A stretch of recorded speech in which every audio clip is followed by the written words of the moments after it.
Alright, and welcome back to That'll Do Garage. Apologies in advance, Jeff isn't here, but we're just going to do a small segment.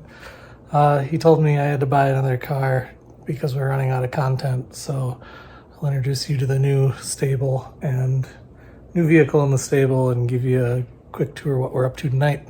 I managed to turn a minivan into a 2011 Ford Mustang 5.0. Pretty sweet, clean, unmolested, straight, drives, pulls hard, manual. That was part of the deal. I've been super happy with this car. I want to keep it pretty stock, but do some things to it. And the first one is factory strut tower brace. So this is from Ford. I know there's fancier ones, but I like the just old school, simple Ford FoMoCo stamp on it. Came packaged really nice.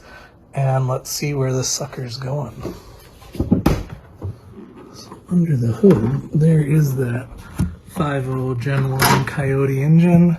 It already looks pretty sweet under here, and that's where Jeff will make fun of me because I like to go for functional aesthetics. So that's where this strut tower brace is going to go. Should be pretty quick, bolt-on application, and then we'll see what it looks like when it's done and maybe do a quick drive to figure out if we notice anything or if it is just functional aesthetics.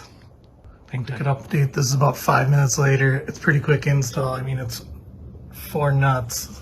It just drops in, so quick dry fit, see how it fits, powder coated, OE equipment.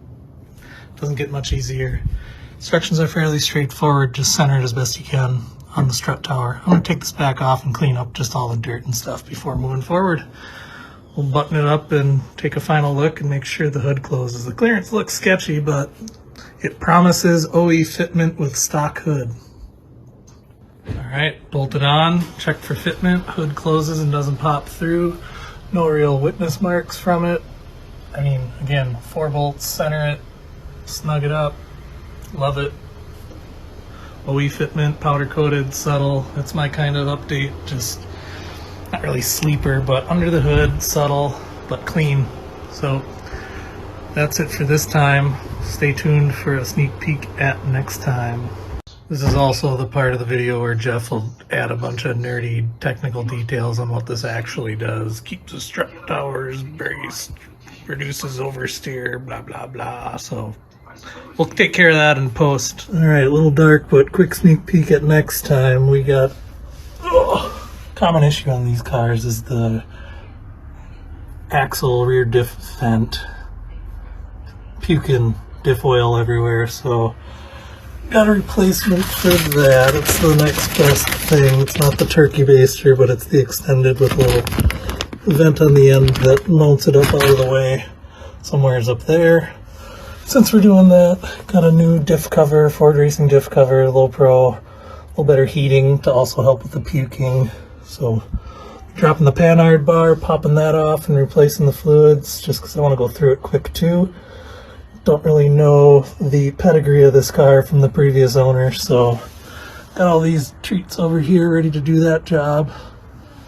And then, if there's time, we got some axle back exhaust, which again should just be bolt-on application, give it a little more rumble, a little more bark. Hopefully not too loud, but that'll do it for That'll Do Garage 5-minute mods and sneak peek at what's next. Have a good night, like, comment, subscribe.